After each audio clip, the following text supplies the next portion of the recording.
Merci beaucoup. Vas-y Noémie, je te laisse commencer. Ok. Bonjour à tous, enchantée. Du coup, je suis Noémie Collin, je suis chargée de développement agrotech au sein du bureau Business France de Suisse et on est basé à Zurich. Donc moi, ça fait 3 ans que je suis en Suisse chez Business France et puis depuis cette année sur le secteur agroalimentaire. Peut-être pour commencer, je vais vous redresser un petit panorama en fait de la Suisse pour vous donner le contexte. Margot, si tu peux passer à la slide où tu voulais te présenter en premier peut-être. J'avais perdu le contrôle, c'est bon, j'ai repris. Oui, non, je me présente aussi rapidement. Donc moi, en l'occurrence, je suis chargée d'études internationales basée à Paris depuis 3 ans et donc je rédige des études de marché en grande partie pour le compte du ministère de l'Agriculture. Et c'est dans ce contexte qu'on a réalisé une étude sur la Suisse l'an passé et sortie en début d'année. Et donc voilà, c'est cette étude-là qu'on présente aujourd'hui. Donc pour vous redresser un petit peu le portrait de la Suisse avant qu'on rentre dans les détails du secteur agroalimentaire. Donc la Suisse, c'est un petit marché voisin de la France et qui est assez convoité puisque c'est un marché à fort pouvoir d'achat. Mais on est quand même sur un petit pays, on est sur 8,5 millions d'habitants. Et donc je vous disais fort pouvoir d'achat puisqu'en termes de PIB par habitant, on est le 2e pays au niveau mondial avec près de 82 000 US$ par habitant et on a les 3 villes les plus chères d'Europe avec Zurich sur la partie violette avec les initiales ZH, Berne pareil dans la partie violette et Genève sur la carte dans la partie orange.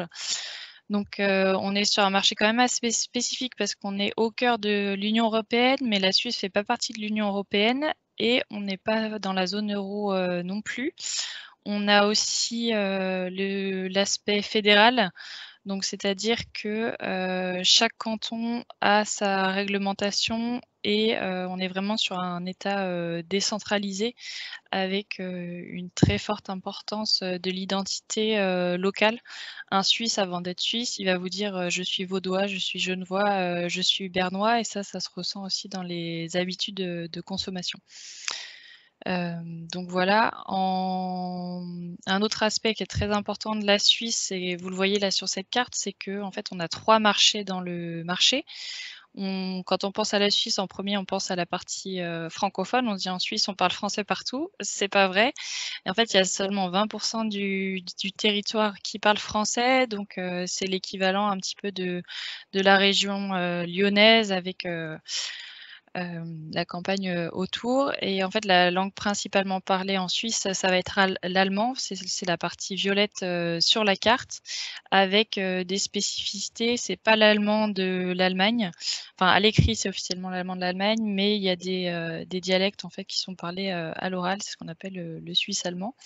Donc ça, c'est 60% de la population. Et ça va se ressentir aussi dans l'étiquetage des produits. Les produits sont principalement étiquetés en allemand. Après, le dernier canton et zone linguistique, ça va être le Tessin, c'est la partie en verte, c'est là où on parle italien. Et donc, on est au sud des Alpes et il va y avoir une très forte influence de la culture italienne et des produits italiens sur cette zone géographique. Donc malgré le fait qu'on soit hors Union européenne, il y a des accords de libre circulation pour les marchandises et pour les personnes. En revanche, notamment sur le secteur agroalimentaire, il y a une persistance de contingents pour protéger la production locale. Et aussi sur justement, si vous souhaitez démarcher la Suisse, il faut savoir que vous êtes assigné, en fait, vous pouvez aller librement en Suisse, mais il faut que vous annonciez auprès des autorités en amont. En fait, il y a juste une petite déclaration à faire en ligne et vous êtes limité à 90 jours sur l'année. Donc, c'est l'équivalent environ de 3 mois et au-delà, il faut demander une autorisation spécifique pour être en respect avec la réglementation locale sur les charges salariales. Donc, voilà, c'était un petit portrait de la Suisse. Margot, je te laisse la parole pour la suite. Alors, pour présenter le marché, et passer donc, tout de suite dans le vif du sujet, c'est un pays qui est autosuffisant à hauteur de voilà, une grosse moitié, on va dire, donc entre 52 et 57 selon les chiffres, qui reste donc quand même un grand importateur de produits alimentaires, avec des importations qui, ces dernières années, évoluaient donc, voilà, de manière relativement stable. On était aux alentours de 2-3 Le covid a changé ça, et c'est-à-dire qu'on est passé, alors c'est le chiffre que vous avez à côté. La Suisse a importé, 12,2 milliards d'euros de produits alimentaires en 2020, soit plus 13 sur la période 2015-2020. Mais, il y a une grosse hausse de plus 7 entre 2019 et 2020, et avec un taux moyen enfin un taux, taux de croissance annuel moyen de 2 sur la période 2015-2019. Pour les principaux produits importés, on va être sur les fruits, les vins, le café et le thé. Bon, il faut savoir aussi que la Suisse a quand même une grosse industrie de transformation, d'où le poste café et thé, parce qu'il est torréfié sur place. Et les préparations à base de céréales, donc notamment tout ce qui est produits de boulangerie.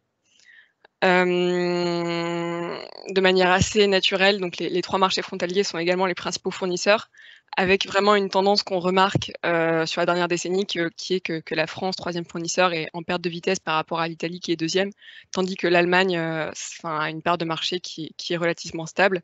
Et alors surtout, on voit aussi la progression de l'Espagne, en 4e position, voilà, qui est passée de pas grand-chose, de 6 en 2010 à 8 en 2020, mais il y a quand même une progression qui est, relativement, qui est relativement constante.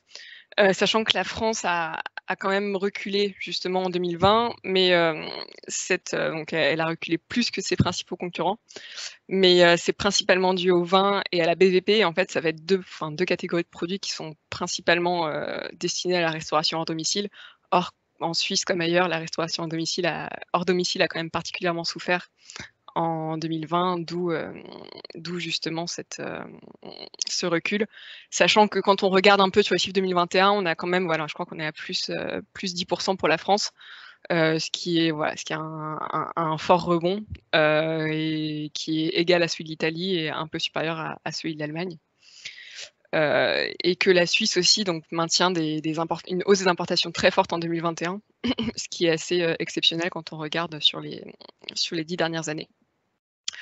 Et donc ce qu'il faut savoir aussi, alors c'est ce que Noémie en a parlé un peu, c'est-à-dire que le marché agricole est protégé.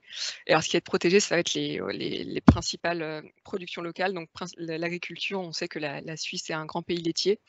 Il y a une production bovine, porcine, qui fait que dans certaines catégories, la Suisse est pratiquement autosuffisante et ça va être très compliqué d'importer. Au niveau des cultures végétales, pour certains légumes, par exemple les carottes ou les oignons, la Suisse est aussi pratiquement autosuffisante. Et ensuite, on en parlait un peu, il y a une importante industrie de transformation. On connaît tous le fromage suisse, le chocolat suisse, et ce que je vous disais, par exemple, le café ou autre. Voilà, c'est un petit pays, mais qui a quand même une industrie agroalimentaire qui est importante et qui emploie une bonne partie de la population. Pour passer maintenant aux grandes tendances de consommation. Alors c'est des tendances qu'on va retrouver un peu au niveau international. Maintenant, il faut quand même distinguer, la Suisse. Donc on a alors l'alimentation saine et fonctionnelle, c'est une tendance globale qui a été notamment accentuée dans beaucoup de pays avec le Covid. C'est-à-dire que les gens recherchent une alimentation santé, une alimentation qui vraiment va leur apporter, des choses. Les gens sont attentifs à ce qu'ils mangent. Après, en Suisse, il y a quand même on a des consommateurs, plutôt sportifs, et cetera, donc c'est quand même des produits qui sont plutôt recherchés.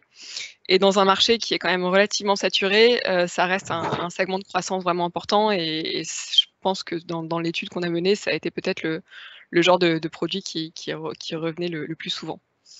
Un attachement à la tradition et à la qualité, pour le coup, c'est pas un cliché. C'est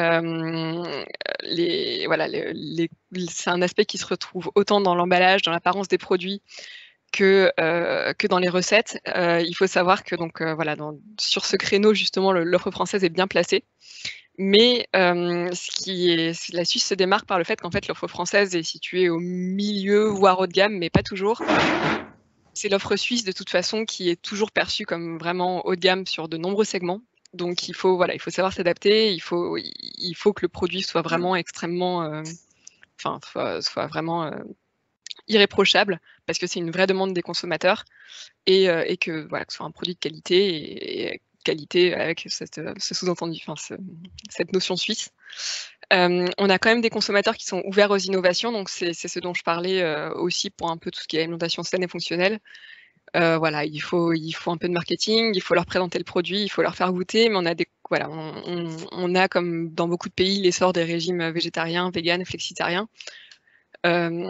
Et c'est aussi des produits qui sont recherchés, que ce soit au niveau des nouvelles recettes, au niveau du packaging, au niveau de tout ce qui est tendance convenience, etc. C'est quelque chose qu'on retrouve beaucoup en Suisse.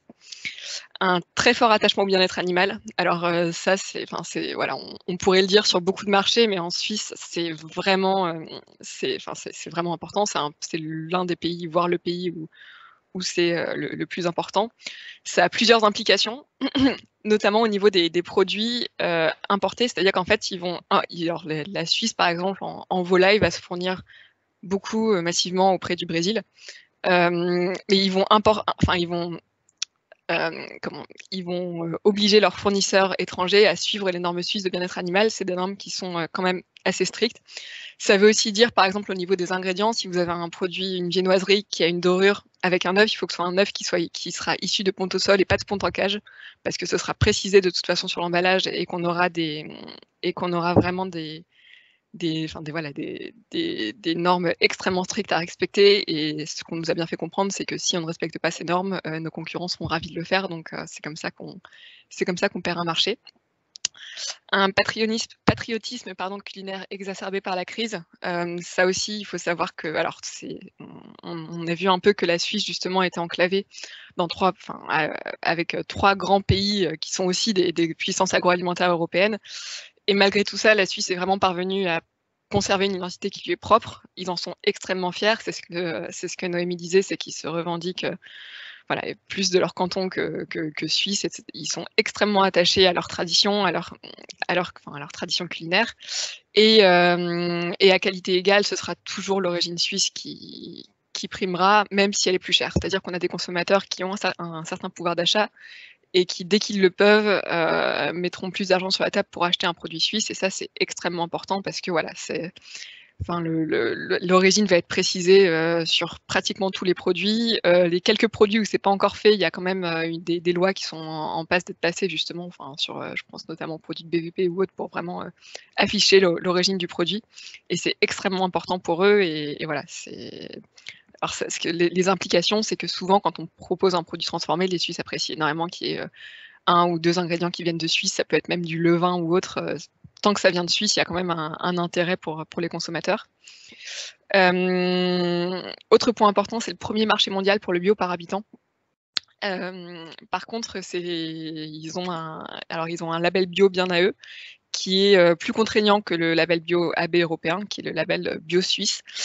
Et alors, ce qu'il faut savoir, c'est que beaucoup de producteurs étrangers, en fait, que ce soit les Italiens ou les Allemands, vont produire selon les normes bio suisses, parce que voilà, un opérateur qui va référencer des produits bio dans son assortiment va généralement choisir du bio suisse, et donc c'est quand même important. Alors ça vaut plus pour certains produits que pour d'autres. Par exemple, je pense à tout ce qui est produits transformés, épicerie sucrée, un produit bio normal peut passer avec le label européen, mais il y a quand même une plus grande confiance dans le bio suisse. Et si ce label est affiché, voilà, les consommateurs clairement seront prêts à mettre plus d'argent. Et donc pour avoir une idée, on est à hauteur de 11%, 10,7% des dépenses en 2020 qui étaient consacrées à des produits bio pour les aliments. Donc c'est quand même un taux important. Et ensuite, comme dans de nombreux pays, un essor du e-commerce alimentaire. C'est quelque chose qu'on a constaté donc à l'échelle vraiment à l'échelle globale en 2020. Maintenant, ce qu'il faut savoir, c'est que l'e-commerce alimentaire reste quand même moins développé en Suisse que dans d'autres pays, comme en France ou au Royaume-Uni, ou même en Allemagne. Donc c'est une tendance qui reste quand même peu importante, mais qui a le mérite d'être précisée, parce que ça se développe. Pour parler un peu donc les ventes au détail en 2020. Alors d'ailleurs, je laisserai Noémie ensuite parler de l'impact Covid. Mais ce qu'il faut savoir, c'est que donc les enseignes traditionnelles dominent quand même largement. On a des discounters aussi qui sont parvenus justement à s'imposer un peu plus dans le paysage. Maintenant, ce qui est important aussi de noter, c'est qu'il y a quand même un vrai intérêt pour les produits frais. Que les discounters ont été un petit peu en perte de vitesse en 2020 parce que les gens quand même, se sont davantage approvisionnés dans les supermarchés. Mais voilà, on a quand même une domination importante de tout ce qui est produits frais, même si les produits de conservation restent à part relativement stables ces dernières années. Et les boissons donc qui sont privilégiées dans le discount par rapport aux autres circuits. Ensuite, la répartition des dépenses alimentaires par ménage selon la région, c'est intéressant aussi parce que comme a dit Noémie, on a quand même des régions qui sont extrêmement différentes en Suisse et on a des comportements d'achat et de consommation qui sont aussi très différents. En Suisse romande, ils vont mettre plus d'argent. Enfin, bon, genre, je dirais pas que c'est plus comparable à la France, mais il y a quand même ce plaisir de manger qui est plus présent. Les gens sont prêts à mettre plus d'argent dans de la nourriture et donc dépensent plus naturellement qu'en Suisse alémanique où pour certains consommateurs, en Suisse alémanique, c'est assez basique. Ça va être produit suisse ou alors prix qui prime et c'est vrai que c'est un peu compliqué justement pour l'offre française parfois de s'attaquer à cette région. Maintenant, ce qu'on regarde, justement en regardant les grandes dépenses par catégorie, enfin le pourcentage par catégorie, c'est que c'est relativement égal. Il y a quelques petites différences, mais pas énormes, c'est de l'ordre de 1%, voire 2% pour certaines catégories. Ensuite, il faut se pencher un peu plus dans les modes de consommation, parce que c'est là où ça va devenir vraiment différent. Par exemple, la viande, qui est 20% en Suisse romande et 20% en Suisse alémanique. En Suisse alémanique, ça va être principalement de la viande de porc, qui sera moins chère. En Suisse romande, ils vont consommer plus de poulet, plus de bœuf, plus d'agneau aussi. Donc voilà, ça va être à ce niveau-là, mais il faut surtout retenir qu'il y a de vraies différences de consommation. Et voilà, forcément, on a naturellement une Suisse alémanique qui est un peu plus ouverte, qui est même beaucoup plus ouvert aux produits allemands, beaucoup aux produits italiens qui, s'ils sont très bien implantés dans le Tessin, sont en général appréciés dans toute la Suisse, alors que l'offre française va être principalement présente en Suisse romande, à quelques exceptions qui arrivent justement à s'imposer en Suisse alémanique et au Tessin, où là, c'est vraiment compliqué lorsqu'on n'est pas italien. Ensuite, alors au niveau des dépenses par ménage, on était de l'ordre de 7 680 francs suisses en 2020, ce qui était quand même assez important. Et donc, ce que je disais tout à l'heure, il y avait 10,7% des dépenses alimentaires qui ont été consacrées au bio en 2020. Alors, de manière plus détaillée pour la grande distribution. Ce qu'on a vraiment, c'est ce qu'il faut savoir en Suisse, et s'il y a une chose à retenir, c'est qu'il y a 2 acteurs de la grande distribution que sont Migros et Coop, et qui se partagent à eux deux près de 2/3 du marché. Ils sont extrêmement appréciés, ils sont nommés les géants orange. Ils sont principalement présents sous la forme de supermarchés et ils ont une bonne image auprès des consommateurs qui vraiment les plébiscitent. Ils vont faire énormément de communication en termes de bien-être animal, en termes de durabilité. Ils ont leurs propres labels qui sont aussi, qui ont la confiance des consommateurs, que ce soit au niveau du label bio, au niveau des labels bien-être animal, au niveau des labels durabilité, environnementaux, etc. Ils sont extrêmement exigeants. Il y a une concurrence croissante du discount, parce que donc comme disait Noémie, c'est un pays quand même à fort pouvoir d'achat où les prix sont relativement élevés, y compris dans la grande distribution. Et il y a quand même une frange des consommateurs qui est intéressée lorsqu'on lui propose des prix inférieurs, et donc d'où le succès de Lidl et Aldi ces dernières années, sachant qu'il y a aussi l'enseigne Denner qui appartient au groupe Migros, qui est un discounter qui est quand même relativement bien implanté dans le pays. Et il y a d'autres circuits qui sont très minoritaires, mais qui ont fait qui ont connu un regain d'intérêt justement avec la crise sanitaire. Notamment donc le e-commerce et les magasins spécialisés. Et donc un peu plus dans le détail, Migros, c'est le principal acteur avec 34% de part de marché et 618 supermarchés, tandis que Migros est juste que Coop pardon, est juste derrière avec 30,3% de part de marché et 931 supermarchés. Les autres circuits d'intérêt, alors ça va être des circuits donc qui, autres que Migros et Coop, qui sont quand même en développement, mais qui restent. Voilà, on a quand même constaté l'extension des réseaux Migros et Coop ces dernières années, donc il n'y a pas de changement en cours. Les discounters, donc j'en ai parlé un peu avec Denner, Lidl, Aldi. Les autres enseignes de grande distribution, pardon, ça va être des détaillants indépendants. Il y en a quand même un certain nombre. Il y a l'enseigne Volk, il y a Spar aussi qui est présent. Les grands magasins aussi, des grands magasins allemands, donc Globus et Manor, en l'occurrence, qui sont aussi, alors c'est vraiment plus sur le premium, mais pour le coup, ça va être dans ces magasins-là où on va voir quand même peut-être le plus d'offres françaises. Notamment pour des produits un peu de spécialité, je pense aux fruits et légumes ou autres vraiment qualitatifs, on peut les trouver dans ces magasins, mais alors il faut mettre le prix. Les magasins spécialisés, on a notamment cité Alnatura, qui est une chaîne de magasins bio, les Cash & Carry, les grands Cash & Carry qui sont aussi présents en Allemagne, donc Allegro, Top CC, Prodega, Grova. Et donc le e-commerce dont j'ai parlé un petit peu, sachant que le e-commerce est aussi largement dominé par Coop et Migros, donc voilà, c'est en général se faire référencer, ça équivaut à se faire en e-commerce, ça équivaut à se faire référencer chez Coop et Migros, en physique aussi.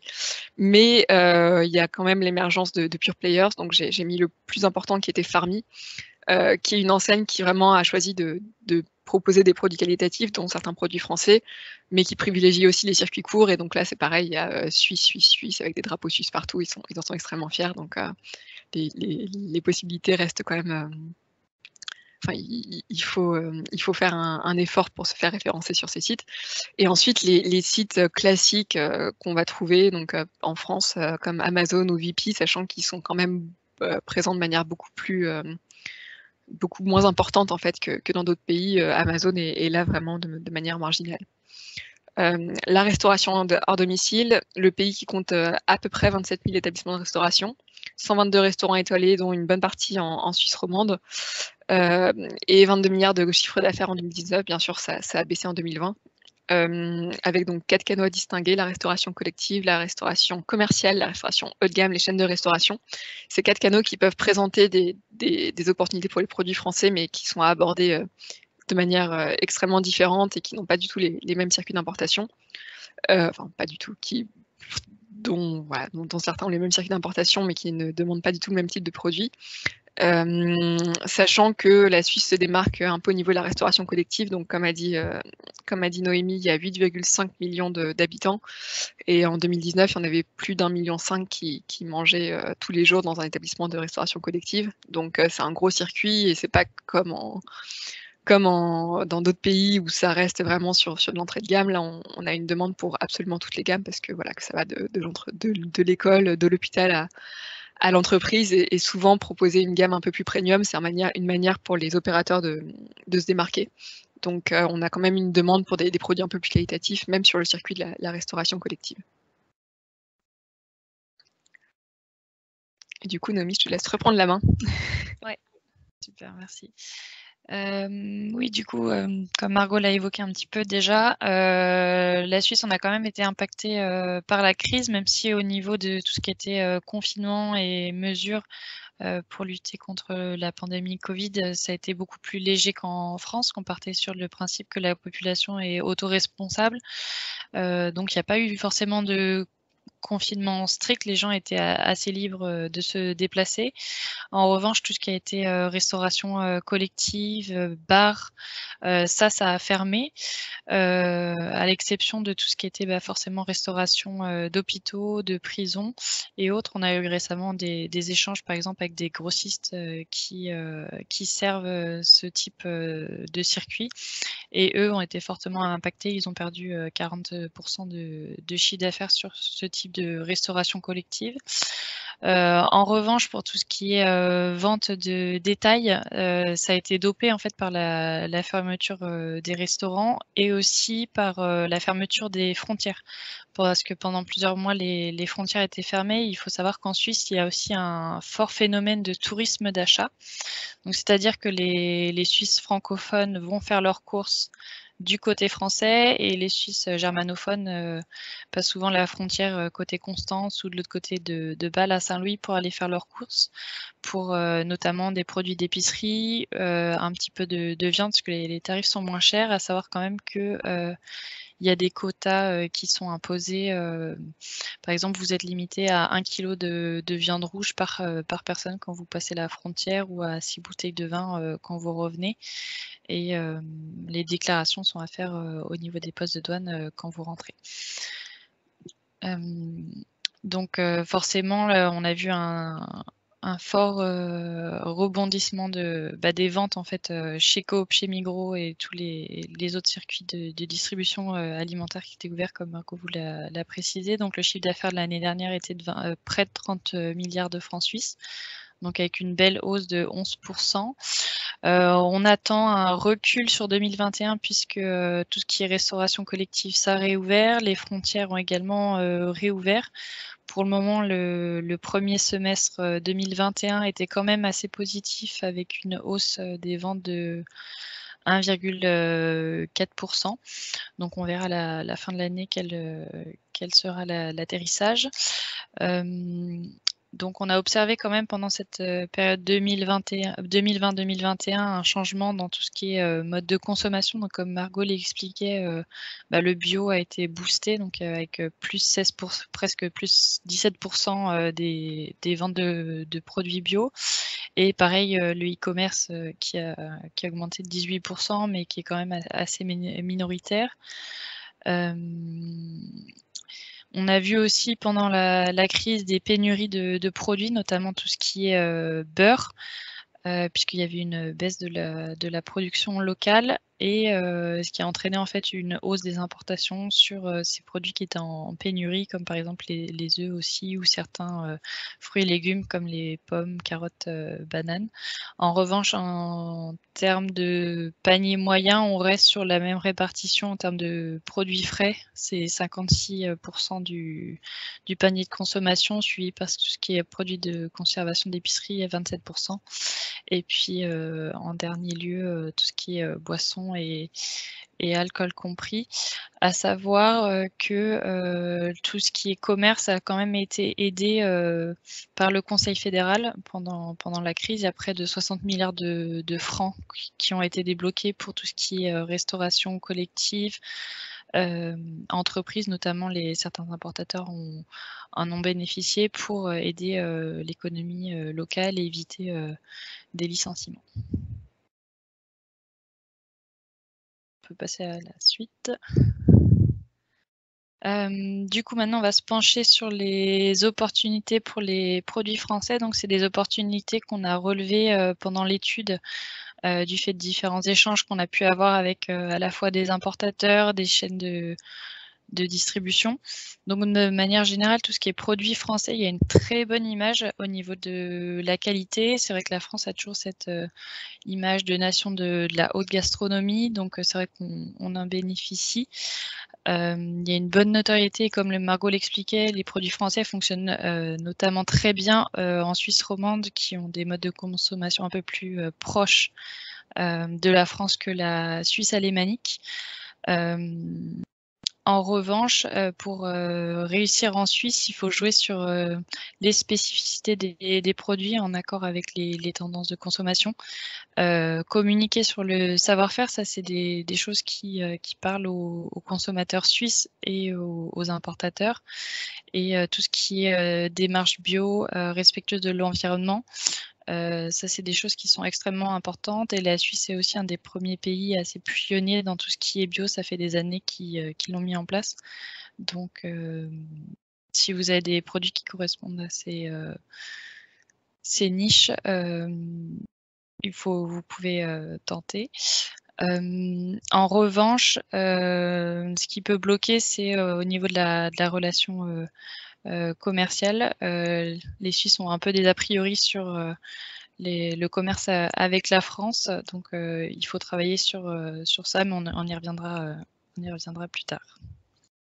Donc on va passer aux opportunités par filière d'activité. Margot, je te laisse passer à la suite. Oui, alors ce qu'il faut savoir, c'est que cette étude a étudié 8 filières différentes. Et donc là, c'est des exemples de segments qui ont été étudiés.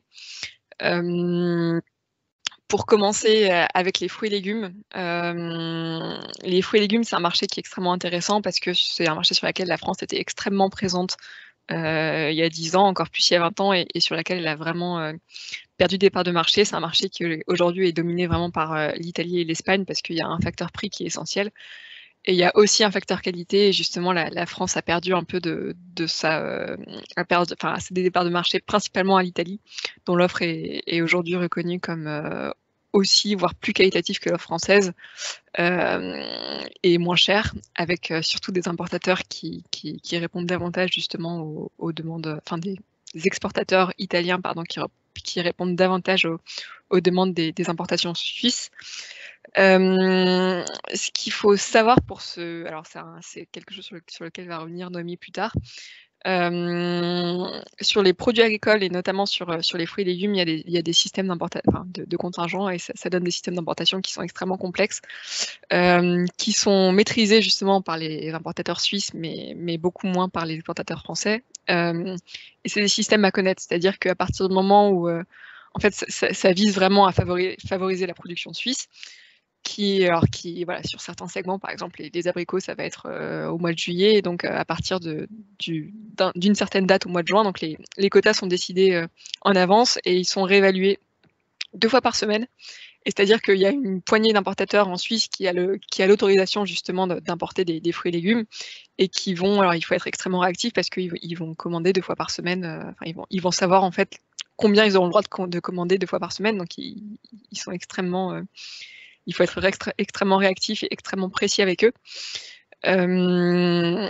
Et donc, voilà, sachant que c'est un segment sur lequel l'Italie et l'Espagne sont très présentes, il y a quand même quelques opportunités pour la France. On nous a demandé notamment, alors ça c'est pas pour l'offre française, c'est pour une offre en général, on parle beaucoup d'innovation variétale. Le raisin sans pépins, c'est quelque chose qui est revenu à chaque fois, même si le raisin français est apprécié.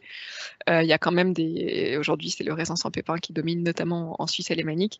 Les produits sous SICO, label rouge, AOP, IGP, il faut savoir que les Suisses, notamment en Suisse romande, sont plutôt connaisseurs, notamment du label rouge. Ils y sont sensibles, ils savent pas forcément exactement les implications qu'il y a derrière, mais ils savent que voilà, c'est gage de quelque chose, qu'il y a des normes derrière de production qui correspondent justement à leurs attentes. Donc c'est clairement des choses auxquelles ils sont sensibles. Et on nous a parlé aussi de toute façon en général d'offres en complément de gamme, de produits français un peu qualitatifs. Ça allait être des fraises de Plougastel, du muscat de Hambourg ou autre.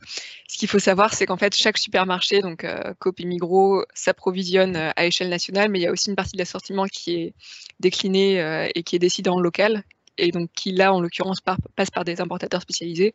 Et forcément en Suisse romande, vous avez davantage de produits français. Les opérateurs sont ravis de proposer par exemple des fraises françaises en complément de fraises espagnoles qui certes sont achetées massivement, mais l'avantage des fraises françaises, c'est que ça permet de décliner un peu ces gammes, et qu'il y a quand même des consommateurs qui sont prêts à payer le prix pour ces produits. Ensuite, on nous a aussi parlé de période de pré-saison ou post-saison, de melons en septembre, de raisins aussi un petit peu plus tardivement, parce qu'il y a cette demande vraiment de saison qui s'allonge, en disant que les produits français étaient certes très bons, mais que la période de production était trop courte, et que forcément, par souci de praticité, ils allaient passer en fait à d'autres produits italiens, à d'autres produits espagnols. Il y a aussi une demande vraiment pour les produits de spécialité. Bon, après, ça rejoint cette notion de produits sous SICO, mais tout ce qui est les produits de monopole, tout ce qui est les Mirabelle, etc., c'est extrêmement apprécié des Suisses. Et on a quand même, voilà, ce qu'il faut savoir et ce qui est intéressant, c'est que dans la grande distribution suisse, il y a possibilité de faire des marges davantage que dans d'autres dans d'autres pays parce qu'il y a en face, vous avez un consommateur qui est prêt à payer le prix. C'est pas parce que c'est la Suisse qu'il faut forcément proposer tout 2 fois plus cher, mais voilà, ils privilégient davantage la relation de confiance à cette notion de prix, donc c'est pour ça que c'est un marché qui est extrêmement intéressant. En matière d'épicerie sucrée, on nous a cité comme exemple des desserts surgelés qui étaient destinés à la restauration, notamment avec le Covid, avec toute cette incertitude qu'il y a eu autour des restaurants, avec justement cet affaiblissement économique. On sait que voilà, il y a quand même c'est un petit peu compliqué pour des restaurateurs et que le choix du surgelé est souvent intéressant pour eux. Et avec cette demande vraiment de desserts de qualité qui n'existe pas forcément en Suisse, encore moins venant d'Allemagne ou autre, et vraiment de bons desserts qui seraient surgelés et qui pourraient être réchauffés. Des produits régionaux connus ou à faire connaître à l'aide de dégustation. Alors ça, c'est extrêmement important. C'est-à-dire qu'on en revient aussi à cette notion de patriotisme suisse. C'est-à-dire que dans beaucoup de pays, on va recommander d'aller quelque part avec, avec une image France, avec des petits drapeaux français, en disant regardez, on est français, qualitatif, etc. En Suisse, ça marche moins. Parce que voilà, c'est un pays qui est parvenu justement à conserver sa culture, ses traditions au milieu de 3 marchés énormes. Et si on arrive avec une image France, il ne faut pas dire regardez, ça fait un peu envahisseur. Ils sont beaucoup plus attentifs et beaucoup plus sensibles justement à l'image régionale, parce que eux-mêmes, pour eux, ont vraiment une notion locale et accordent une grande importance du canton d'où ils viennent. Et alors, notamment en Suisse romande et un peu en Suisse alémanique, ils connaissent quand même bien la France, parce que c'est souvent une destination de voyage privilégiée. Ils connaissent la région française, et alors ils connaissent les produits français, alors pas tous certes, mais ils sont vraiment très sensibles à cet aspect savoir-faire régional, terroir, etc. Et c'est quelque chose sur laquelle l'offre française justement a beaucoup à promettre. Après, on a quand même des consommateurs qui ne sont pas extrêmement aventureux, donc on nous a cité l'exemple du cannelé bordelais, qui sur le papier avait tout pour plaire aux Suisses, petit produit régional, etc. Et en fait a pas très bien marché parce que la promotion n'a pas été bonne, la communication n'a pas été bonne, et surtout ça manquait de dégustation. C'est-à-dire que voilà, les Suisses, il faut leur faire goûter. S'ils connaissent pas, ils vont pas acheter. Donc il faut leur faire goûter, il faut leur expliquer d'où ça vient, comment c'est fait. Et a priori, c'est ce genre de produit régional qui a vraiment du potentiel parce qu'il y a une demande et parce qu'il y a des consommateurs qui vraiment apprécient la démarche. Des produits innovants, on en a parlé aussi un peu, tout ce qui est produits sains, produits sans gluten, sans lactose, vegan, bio avec moins de sucre, c'est une tendance qui est internationale, qui est vraie qui est aussi qui est aussi très vrai en Suisse, parce qu'on a des consommateurs sportifs qui font attention à leur santé. Et ça, pour le coup, c'est vraiment des réalités qui sont valables aussi bien en Suisse romande qu'en Suisse alémanique. Après, le tout, c'est d'adapter son packaging, parce qu'un packaging qui va marcher en Suisse romande ne va pas marcher en Suisse alémanique, un packaging qui va marcher en Suisse alémanique ne va pas marcher en Suisse romande. Donc, il y a plein d'anecdotes comme ça qui sont extrêmement compliquées. Il faut savoir que les Suisses eux-mêmes, les opérateurs suisses, ont du mal en fait à être nationaux, donc c'est pas que pour les produits importés. Il faut vraiment faire des efforts pour satisfaire au moins la Suisse alémanique et la Suisse romande, sachant que le Tessin est un cas encore un peu à part. Et je vous ai mis une citation juste en dessous, vraiment, qu'on nous a dit, que j'ai trouvé assez intéressante, qui était que les produits français sont excellents. On a les niches de produits les plus larges au monde, la palette de produits de qualité est introuvable ailleurs. La France a une richesse gastronomique exceptionnelle, mais cela va de pair avec d'énormes difficultés à se remettre en question. C'est un peu c'est un peu le point noir aujourd'hui pour lesquels sont connus les Français en Suisse, qui est justement cette difficulté à se remettre en question, à s'adapter au marché suisse, parce que comme on l'a vu, il y a quand même des spécificités entre le label bio suisse, entre le système d'importation qu'il ne faut pas maîtriser certes, mais qu'il faut connaître pour savoir qu'est-ce que les opérateurs sont en mesure d'importer ou non. Ou alors au niveau des ingrédients par exemple, et c'est vrai que les Français, on nous a beaucoup reproché en fait, lors des entretiens menés, de pas faire cet effort d'adaptation et de pas regarder ce que fait la concurrence qui, elle, justement, apprend et elle écoute et a beaucoup moins de mal du coup à exporter en Suisse.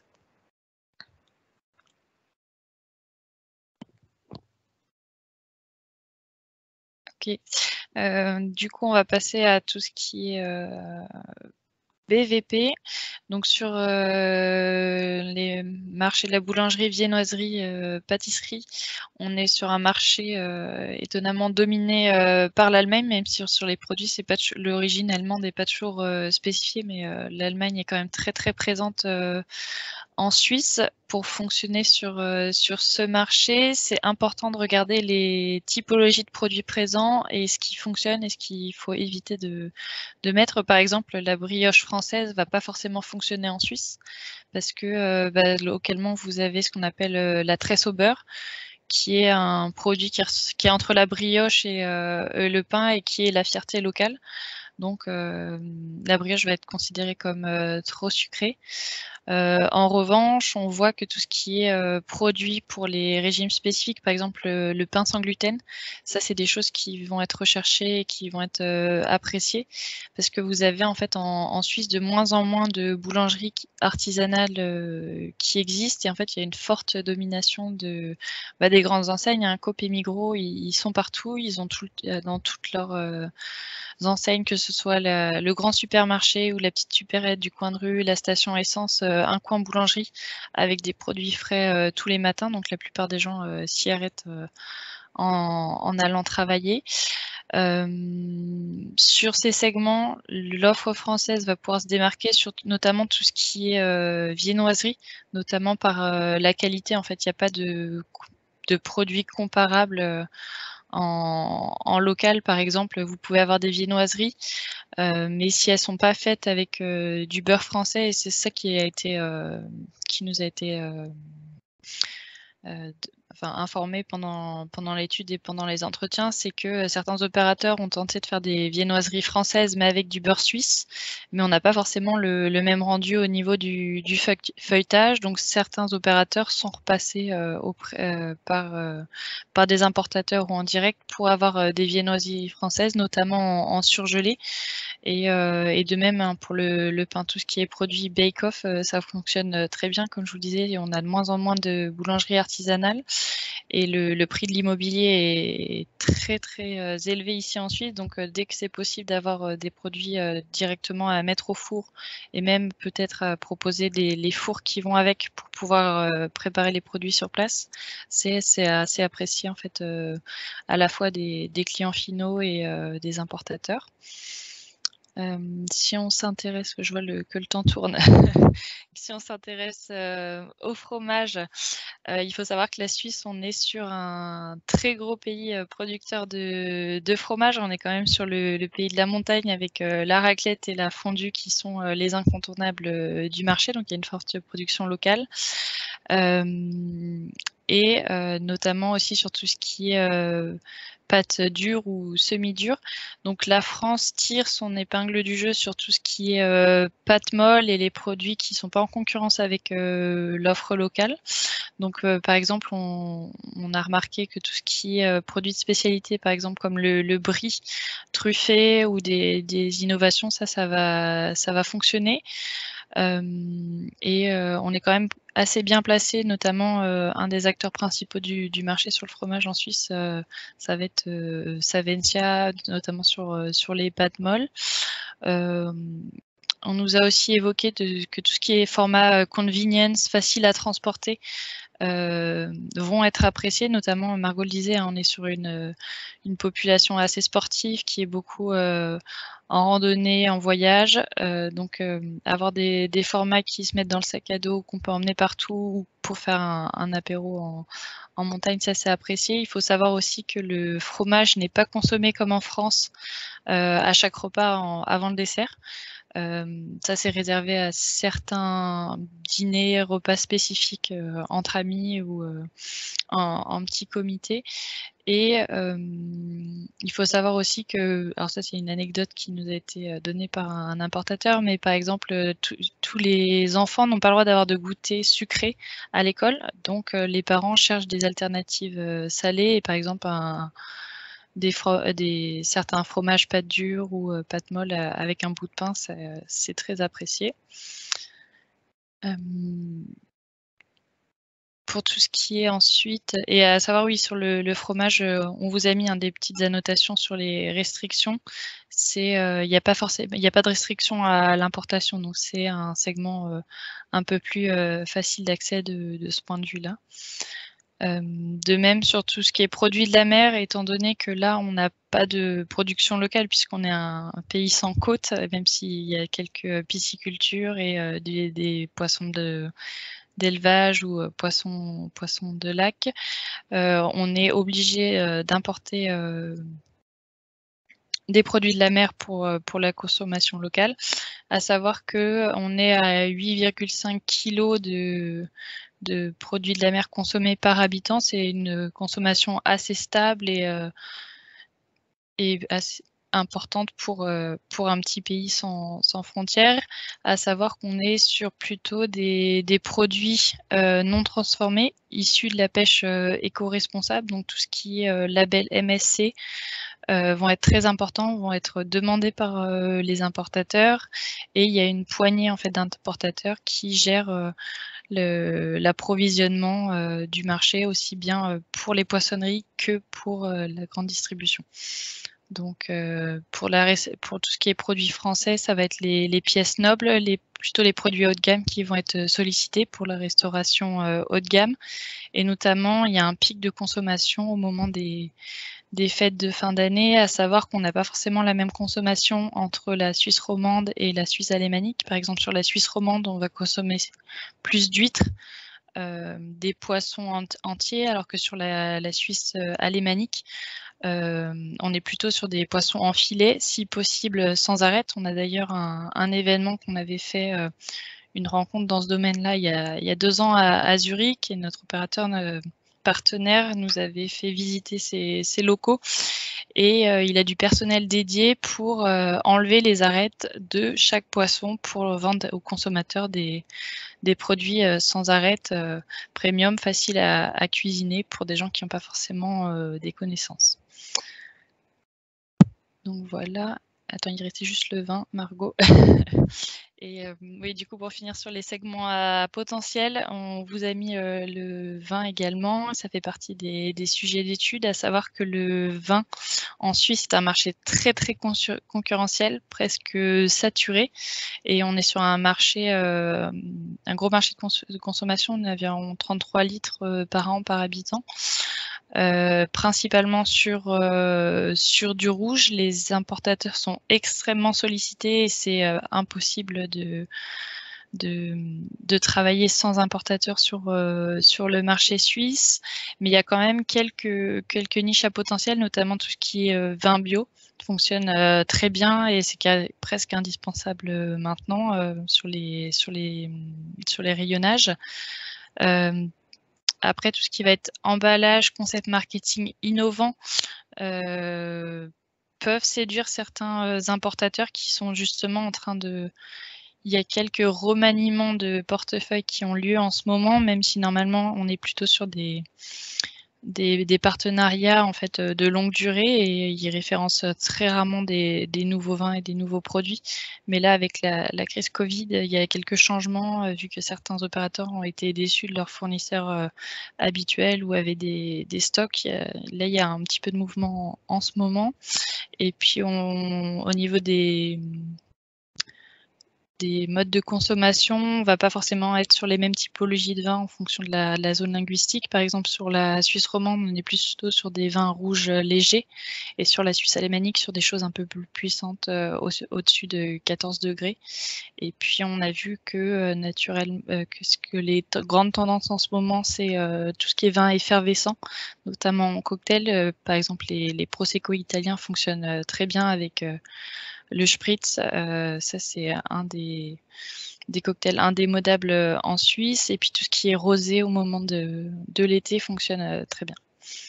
Donc voilà. Et puis pour les vins français, ce qu'on conseille, c'est d'avoir une approche cépage, même si les appellations, les AOP sont connues en Suisse et reconnues, mais les consommateurs s'orientent plutôt sur une communication basée sur le cépage. Donc voilà. Donc avant de se lancer, donc comme on l'a évoqué durant toute cette présentation, c'est important de se renseigner sur la réglementation. Pour vous donner les taux de TVA en Suisse, le taux normal il est à 7,7, le taux réduit il est à 2,5, Et si vous regardez alors il y a un site des douanes qui est très utile et qui est utilisé, vous pouvez l'utiliser, il est libre d'accès, il est gratuit, ça s'appelle tares.ch. Avec votre code douanier, vous pouvez aller regarder le taux de taxation. Ça, c'est un outil qui est utilisé tous les jours par les importateurs, justement pour estimer s'il y a un nouveau produit qui leur est proposé, combien ça leur coûtera de l'importer. Pour tout ce qui est étiquetage, on est sur un étiquetage assez similaire de celui de la France. En revanche, on va aller beaucoup plus aller dans le détail dans tout ce qui est composition des produits au niveau des ingrédients et les répartitions. Ça, c'est très important et c'est regardé justement pour définir le taux de taxation pour le passage en douane. Vous pouvez vous renseigner via le lien, on vous enverra la présentation après, sur l'ordonnance concernant les denrées alimentaires. Et puis sinon, nous, on a chez Business France un service réglementaire qui est basé à Marseille et qui peut regarder pour chaque typologie de produits les prérequis en termes de réglementation et de droits de douane. Après, juste... Si je peux revenir, Margot, merci. On vous a remis les différents contacts des douanes à la fois françaises et douanes suisses. L'avantage avec la Suisse, c'est que le français fait partie des langues nationales. Donc la plupart toute la réglementation est en français et en allemand. Donc n'hésitez pas à aller regarder le site de l'Office fédéral de l'agriculture, le site de l'Office fédéral des douanes. Et si vous avez des questions sur les passages en douane, vous pouvez écrire aux douanes, ils répondent assez facilement. Ils ne sont pas là pour vous piéger, ils sont là pour vous aider. Donc, n'hésitez pas à les solliciter. Donc, au niveau des pratiques commerciales avec la Suisse, alors je vous ai mis cette photo de 3 paysans suisses que je trouve assez représentatif de l'attitude que vous allez peut-être avoir. Alors, à savoir que les acheteurs suisses sont toujours très polis, très sympathiques. En revanche, il faut vous mettre à leur place. Ils vous connaissent pas. Ils n'ont pas forcément besoin de vous. Ils ont une offre pléthorique. Donc, quand vous les approchez, il faut bien avoir en tête pourquoi est-ce qu'ils devraient référencer votre produit, avoir vos différents arguments de vente prêts, avoir étudié la concurrence pour pouvoir répondre aux questions. Pourquoi votre produit est mieux, je ne sais pas, que le produit italien, le produit allemand. Qu'est-ce que vous leur apportez en termes de partenariat, de mise en avant du produit, de support marketing. Ça, c'est des choses qui vont être très importantes puisqu'on parle de partenariat à long terme, pas forcément de vente one shot. L'idée, c'est pas de référencer un produit pour 1 an et de changer l'année d'après. Donc, il y a toutes ces questions-là à réfléchir au préalable pour pouvoir justement apporter votre plus-value auprès des acheteurs.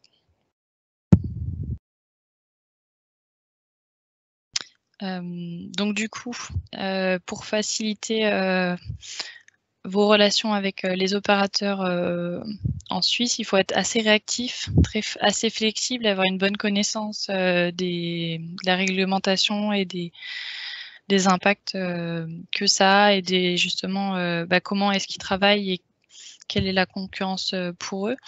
On ne va pas être dans des relations de rapport de force ou notamment comme en Allemagne ou aux Pays-Bas où le prix est le premier argument. Ici, on va plutôt parler innovation, qualité, service après-vente, comment fonctionne la logistique pour vraiment développer une relation de confiance et durable entre les deux partenaires. Pour la Suisse francophone, c'est assez facile sur le plan linguistique, même s'il faut garder en tête que la Suisse romande, c'est pas la France, même s'ils parlent français, des fois, il y a des termes qui sont un petit peu différents. Et puis, sur la Suisse alémanique, on conseille de maîtriser l'allemand. En tout cas, sur le long terme, dans un premier temps, une approche en anglais peut se faire, mais très rapidement, on va vous demander un étiquetage en allemand, même si officiellement une seule langue officielle suffit. On se rend compte que c'est quasiment indispensable sur le long terme, mais à savoir qu'il y a quand même certains importateurs qui peuvent vous proposer de faire du contre-étiquetage pour le marché suisse alémanique. Donc ça, c'est à voir avec eux. Donc voilà, je crois que... Oui, comme on disait avec Margot, proposer un appui promotionnel auprès de votre partenaire local. Par exemple, être force de proposition sur ce qui peut être organisé en magasin pour mettre en valeur vos produits, vous déplacer. Ou même faire des actions, par exemple, auprès de la restauration, si c'est votre canal. L'idée, c'est vraiment de leur proposer les outils pour faire la promotion de vos produits. Parce que s'ils ne sont pas formés, ça va être dur pour eux, en fait, de vendre un produit qu'ils ne connaissent pas. C'est bon, Margot, tu peux passer. Du coup, pour conclure, en synthèse, le marché suisse mode d'emploi. Donc le passage par un importateur est fortement, voire très très fortement recommandé. Pour certains produits, c'est quasiment indispensable. En tout cas, nous on a l'habitude de dire, et ça nous a été répété pendant les interviews qu'on a fait, les Suisses aiment parler aux Suisses.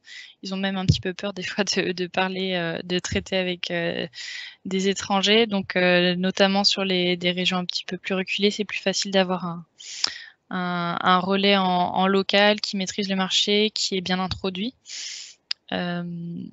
Ensuite, en termes d'approvisionnement, c'est un marché qui est quand même particulièrement complexe et exigeant, notamment sur tout ce qui est importation. C'est un marché à bien maîtriser. Il ne faut pas considérer la Suisse comme une extension du marché français et essayer de s'adapter, être à l'écoute de leurs demandes. Et puis, bien penser aux 3 régions linguistiques qui sont 3 marchés différents.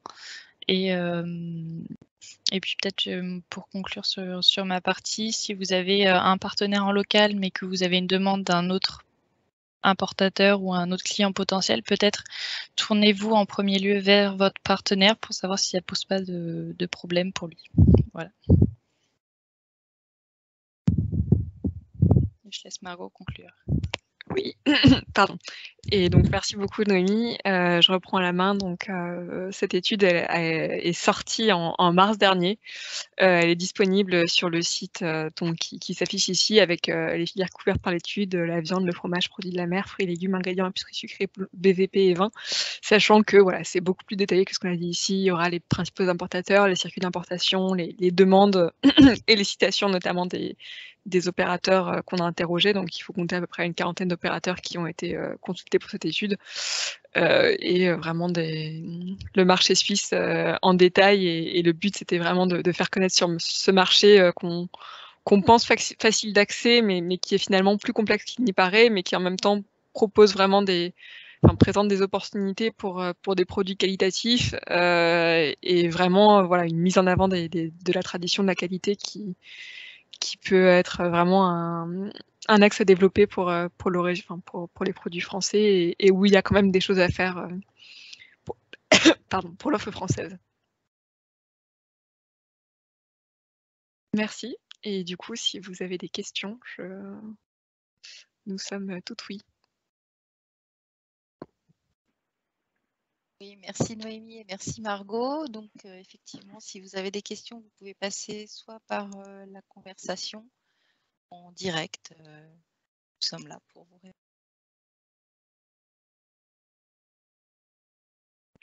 J'ai une question, est-ce que vous m'entendez?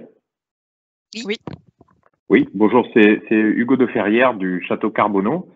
Je suis vigneron à Bordeaux et j'avais une question en fait concernant les quotas sur le vin. C'était pour savoir si les quotas étaient utilisés au maximum chaque année, sur on va dire les 3-4 dernières années, ou est-ce qu'il reste toujours de la marge chaque année en fait? Parce que la question que je me pose, c'est si un importateur fait face à nos vins, est-ce qu'il doit retirer un vin existant pour ensuite le remplacer par le nôtre, ou il y a quand même de la marge sur les quotas? Alors je vais répondre à votre question. Oui, sur le vin, il y a de la marge sur les quotas. Le quota n'a jamais été atteint ces 5 dernières années. En revanche, il y a beaucoup de concurrence entre les importateurs. Vous avez environ 3000 importateurs. Souvent, ils vont demander une exclusivité. Ça peut être sur une partie régionale, par exemple sur la Suisse romande ou sur la Suisse alémanique en fonction de où il est basé ou en fonction du canal de distribution.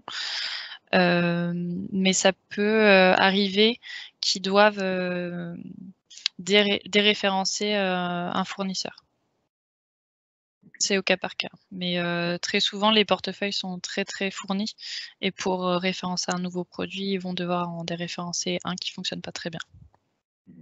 Okay. Et j'avais une deuxième question. C'était là, une fois qu'on a réussi à trouver un importateur, est-ce qu'il faut faire des démarches, nous, en tant que vignerons, pour enregistrer nos vins en Suisse? Est-ce que c'est l'importateur qui s'en occupe lui-même ou il n'y a pas du tout de démarche à faire en fait? Tout ce qui est importation est géré par l'importateur. Et s'il y a des papiers à fournir ou des documents, par exemple pour le site e-commerce comme des photos, c'est lui qui va vous le demander. Mais normalement, vous n'avez pas de démarche à faire. D'accord. Donc vis-à-vis du gouvernement suisse, il n'y a pas de démarche à faire, c'est ça? Non. D'accord. Merci.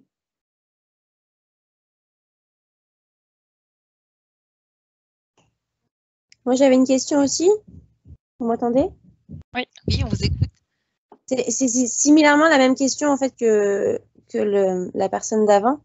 Mais du coup, moi, je suis ostricultrice. On vend des huîtres, donc c'est un produit qui est vivant. Et on a beaucoup cette demande au niveau gouvernemental d'être référencé en fait avant d'envoyer un produit dans d'autres pays comme la Chine ou ça me vient pas, mais par exemple la Chine, il faut être référencé fournisseur de produits vivants avant de pouvoir envoyer quoi que ce soit.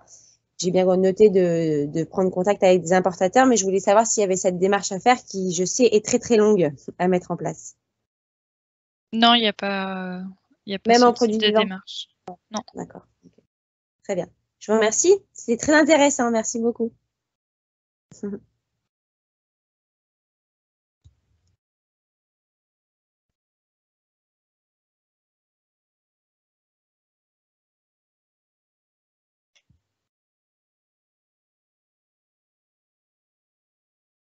Est-ce qu'il y a d'autres questions?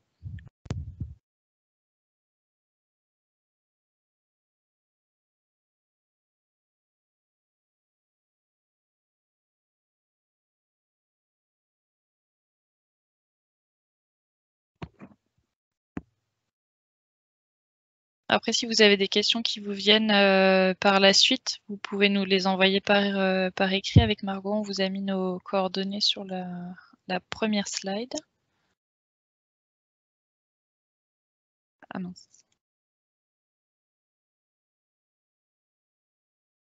Ah oui, pardon, je crois que c'était moi qui déroulais les slides, Margot. Oui. Pardon. Non, donc comme a dit Noémie, on reste disponible et puis n'hésitez pas à consulter l'étude si vous voulez en savoir plus ou à nous envoyer vos questions plus tard si elles sont un peu plus spécifiques. À savoir que pour ceux qui seraient intéressés par l'e-commerce, il y a une étude spécifique qui a été faite également et qui est disponible sur le site de Business France aussi.